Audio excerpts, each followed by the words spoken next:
Well, hi, everybody, and we welcome you into the Brownwood Lions Coaches Show in our beautiful office at Gordonwood Stadium. Look at that turf right. Look at that turf right out there, Coach. Doesn't it look pretty? It does look pretty. Stays green all year round. We're working on getting on that turf. I know. It's that time of the year. Boy, it really is, isn't it? That's Coach Sammy Burnett. You were here Wednesday, right? You've been in and out so much lately.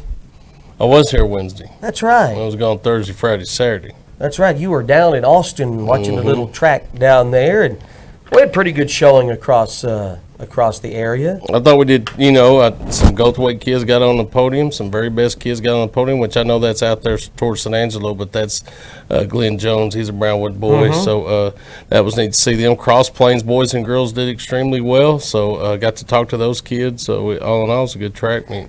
Cross Plains girls finished second by 4 points.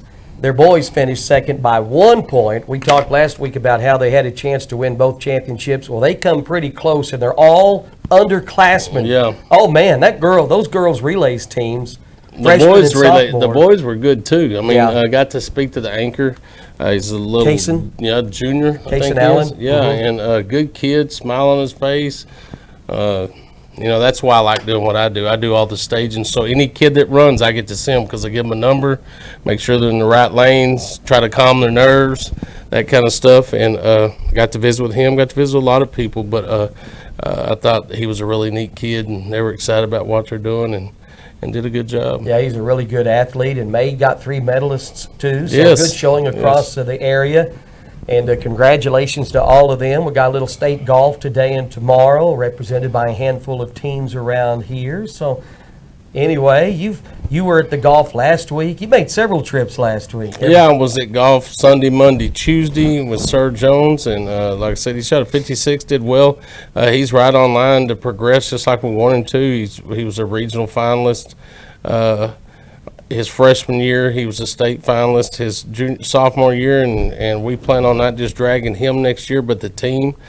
Got to take Hudson Reagan with him, so we got to speak to Hudson the whole time. We walked and talked together because you can't talk to Sir during the round, and all their vision is the team being here. So really excited about the opportunities that they have. They're young, and maybe advancing the team next year to state. And then we were close in track. Boys and girls had opportunities to get kids out. Just we're in a pretty stiff region and weren't able to do that. It's sad going out of our region. Decatur had the fastest time in the 4x1, and they jumped in the state meet, and they had the fastest time going in. That's our region, but they had to walk off the track. Matter of fact, the first race for the 4A boys, Gilmer and Decatur jumped somehow. And, I think throughout the rest of the weekend, they may have had 1 or 2 people that jumped. And other than that, that was it. But it's weird how they started that first day off with the first race for 4A was 2 people were eliminated. Oh, man. And like I said, I didn't know what happened, but they didn't even get to run. They had the fastest time coming in, but a strong region. But yet we return everybody on our relays on the boys' side for sure. We're going to have some fast kids, so hopefully we'll have an opportunity to get some people to Austin next year. All right, I think so. Did you see the kid from Brenham run the 400? I did. How did he do? He was leading towards the end. I got to speak to him for a good while, too, before he was up there early. But he wound up finishing, I think, 4th. And bless their heart, they ran in the 4x4, and their second leg pulled a muscle and went down on the backstretch, so they didn't get to run that 4x4. But a real nice kid. Got to speak to him about Coach Newman and Coach Williams and a bunch of guys that I worked with that were from Brenham. And we talked about Coach Mauser and Coach Harris and their background. And then I was a Brenham coach at one point, so it was neat to get to visit with him. But he was leading going into the turn, and then he just sort of ran out of gas. And it was a tight race, so, I mean, he got 4th, but he probably got 4th by about a foot. I bet it was a little warm down there. It was real warm. It wasn't a little warm. It was real warm. Well, glad you enjoyed that, and congratulations to all of our medalists. And let's talk a little football now. Before we get to 7-on-7, we've got our first state qualifiers match coming up this Saturday. We still have the 7-on-7 league up at the high school tonight, right? Yep, we'll start at 6 o'clock. It'll be Brownwood, Early, Hamilton, Comanche, and Dublin. And we'll get in some reps and try to get, better acclimated to what we're doing and personnel-wise, and getting a feel for Ike and them getting out there calling plays and trying to put ourselves in situations to be successful. And so I'm enjoying that. Look, that's here going on just a little bit, so I'm excited to see that. Our defense has been doing really well, haven't been allowing many points. We will go to Ponder this Saturday and playing our first qualifier. And in our pool, if you want to know who that is, that'll be Brownwood, Burke, Burnett, Graham, and Sanger. So that'll be a pretty good pool. And if we get out of our pool, we'll play the winner of Breckenridge, Crum, Glen Rose, or Bridgeport, which is a pretty good pool as well. The one that's sort of scary, and I mean, Glen Rose is going to be really good. Oh, yeah. They got a great receiving core and a great quarterback, all going to be seniors coming back. Breckenridge, it doesn't matter what they have, what they run offensively in 7-on-7 is a true 7-on-7 offense, and it's like from tackle to tackle and meshing, and it's crazy, but they did really well. Did they not win it last year, Stuck, in their division in 7-on-7? Breckenridge. They went a long ways, and I can't remember how. They either got first or second, but what they do, it's really frustrating. I don't want to play them, but we have to possibly because they're just tackle to tackle, and it's just all this I mean, it's really not. It's really frustrating last year. because it's not really football. So there's a chance we may have to play them, but so what? But we're excited to get to go down there Saturday and see what our kids have and where we're at. And to me, you know how I feel about 7-on-7. It's reps for us. The tournament and all that kind of stuff doesn't matter to me. Yeah, if we're doing well, you want to play in it. But for me, it's to make sure we accomplish our goal, and that's to get where we want to be by the time August gets here. And we got a good foundation and idea about what we're doing. All right, and that'll get underway what time Saturday? Yeah. Our 9 o'clock. Our first game will be at 8:45. 8:45. We asked for the second round game since it's a pretty long haul to get there. And that'll be against Graham at 8:45 Saturday up in Ponder. Yeah, 8:45 Graham, 10:15 Sanger, and then 11:45 will be Burke Burnett. And if you win that one about 12 something, you'll play the winner of that other A pool. Wonder what kind of team Graham is going to have this year. They're going to be good. Yeah, they were good last year. Yeah, they really come on last year. Had a good Glen Rose, you mentioned them in the other pool, and they got just about everybody. Yeah, Glen Rose is going to be a good football team. We play them in the season. They're going to be good. I'm going to say they're going to be a top 2 or 3 ranked team preseason. I would think so. Into the year. Yeah, they're going to be good. They got a tight end that looks like an offensive lineman. He is huge. And their offensive line is all back. And his brother is a lineman. Really? Yeah, they're really good. His brother, I think, is going to be a senior next year. He's going to be a sophomore. Oh, man. He's a specimen. So, yeah. Wow. That's the reason why I picked them to play, is because I know they're going to be a good foe for us, and it's close. And that's awesome. Being a good warm-up game for us. All right. And, of course, Stuck will be in Ponder, I believe, covering 7-on-7. Attaboy. Yes, sir. I wanted to hitch a ride with him, but I don't know what he told me. Come on. Oh, come on, he said. Yeah, come on. We might have a good time at Ponder. Is there anywhere to eat? There's not much to Ponder, but there's a lot around it. Yeah. You just got to get on the other side of the interstate. All right. Hey, is anything going on with the strength conditioning off-season program? Well, we're still grinding. I mean, we're there every morning. We'll be there this week, and then we're going to test at the end of the week to get our maxes right before we go into the summer, and see how we carry that on through the summer. And then we'll test again when we get back in August, but we're going to do that the end of this week and the first of next week, and then we'll sort of lose them because of testing.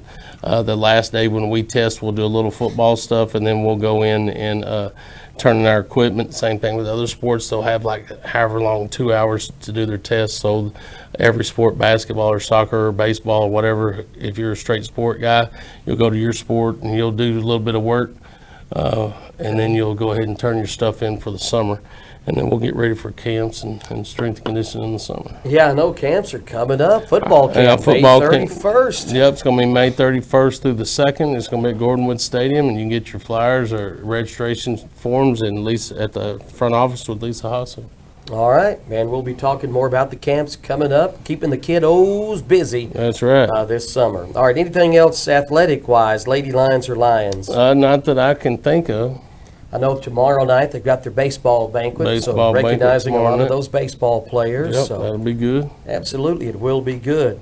All right, NASCAR report for Monday. You actually saw the race. I did. Kurt yesterday. Busch, that'd be Kyle Busch's brother. Yeah. Had an extremely strong car. He had the Jumpman logo on the hood because he's owned by Denny Hamlin and Michael Jordan, and they got in the win column for the first time, and I was really sort of rooting for him. He complimented Joe Gibbs Racing. They get all their cars and things like that from them. They've gone to Toyota, and Denny Hamlin, of course, drives for Joe Gibbs Racing, but he's a part owner in the 2211, which would be, 2311, which would be 23 would be Michael Jordan, and 11 would be Denny Hamlin. And then they have two cars. Bubba Wallace drives one, which is a 23, and then Kurt drives the 45 car. But the Michael Jordan was 45 in baseball. He was, and he came back with the Bulls when he returned, that's wore right, number 45. So that's where those two numbers come 23 and 45. So we got to give props to Stars guy, Kyle Larson. Larson was in the wall all day, but somehow he got second, and then my guy finished third after overcoming a speeding penalty late. Well, la-ti-da. La-ti-da. How did my guy do? 13th. You know, I'm going to get off that Austin Dillon deal. He hadn't done squat for me. Well, I know. he's about a 15 to a 10 guy all the time. That's about what kind of car he has. All right, so this week they race in Texas. It's the All-Star race. Yep, for $1 million. What? Mm-hmm. Winner take all? Mm-hmm. Really? All right, so who you going to stick with your man? Dang right I am. Kyle Busch? Kyle Busch. Star, you going to stick with your man? All right. I'm going to not stick with my man. He may not be in it. I'm going with Chase Elliott. That's a good pick. Yeah. If you can y'all keep write him it on the down. wall. Chase Elliott, we'll put him down. All right. I'm going to be there. I know you will. You're going to have a nice weekend in the Metroplex. Thanks to KOXC and Star Yeah. and Mitch. They offered me a couple of tickets, and I'm going to take advantage of it. So Well, I'm going to get to go. who knows? I'm going to Ponder Saturday. Right. I'm going to do 7-on-7 all day Saturday, and then I'm going to stay up there with a buddy that I coached with for about 15 years. And we're going to go to the race on Sunday and enjoy it. Hey, speaking of buddies, I noticed Alvarado has a new head football coach. I guess Jeff has moved on. He did. He retired. Benson? He retired? Yep. They hired quickly. Yep. Wow. Okay. Just thought He I might throw retired. that out there. Yeah, I knew all that was going to happen. Wait for it to happen. Sometimes you know. All right. Well, Jeff's not all that old, but retired. No, He's younger than us, isn't he? No, he's older than we are. Oh, bro. is he? Well, never mind. Happy retirement, Jeff. He's probably 58, 59. Okay, something he's like up that. there with me then. Yeah, he's up there with the old folks. That's old folks. Thank you, young whippersnapper. That's right. Are you feeling all right today? You got a crick in your neck? No, I'm good. Okay. I'm good. How about those Mavericks? Did they win? Did they win by 40 points nearly? Well, I saw the game 6 where they won, and they needed to. And they were tied, but I was busy and didn't get to see game 7. 122-90. Moving on to the Western Conference And Finals. beat the Suns. They beat on the Phoenix floor. Those Yeah, Phoenix I knew it fans was were gonna be- booing their own team. And that's the first time they've been to the playoffs or won a series since their coach, what's-his-face, had played in 2011 or 2001 or whatever it was. What his name? Jason Kidd. You're Yes. right. It's been a while, but Yeah. they're off to the Western Conference Finals against Golden State. That Luka guy's pretty good. My name is Luka. Luka Dopjanovic or something. Doncic. Doncic. Don't call me Doncic. He is pretty good. He is. Yeah, 35 points, 10 rebounds in 3 quarters last night. I'd say that's pretty solid stuff. Yeah, that's the last 2 games in that series were impressive. They were were. up by 20 something when I got into it. I haven't watched a lot, but last night I think I watched the whole game. It was a fun game to watch. Yeah, I didn't get home from the track meet, to my hotel till about 10ish, a little okay. after 10, and then they were still playing, so I got to see the end of it. All right, what else? Rangers play the Angels tonight. Ohtani, Trout, and Ward. Yeah, I don't even know anybody on the Rangers team, I don't think. It's hard to keep up with them, I'm telling you. All right, Coach, anything else? Yeah, let's thank those that make this show possible. Auto Glass Magic, Bruner Auto Group, Syntex Body and Paint, Syntex Equipment Sales, Citizens National Bank, Dan Hill Containers, Dr. Bon Young, Dr. Pepper Bottling Company, Edward Jones Investments, Hendrick Medical, Howie Enterprises, Humphrey Pete's, Landmark Life, MC Bank, Painter Johnson Associates, Smith & Sharp Agency, Sonic Drive-In, Stanley Chrysler, Texas Bank, The Real Talk with Chad Valdez podcast, Weldon Wilson Electric, Western Bank, and Willie's Teas. Coach, I appreciate you. We'll see you back here on Wednesday, back in the studio. You bet. I'll be here. Have a great day, Brownwood. Brownwood Lions head football coach, athletic director Sandy Burnett. Coaches show every Monday and Wednesday at this time here on KOXE 1013 and video streamed on the KOXE KBWD Facebook and at KOXE.com.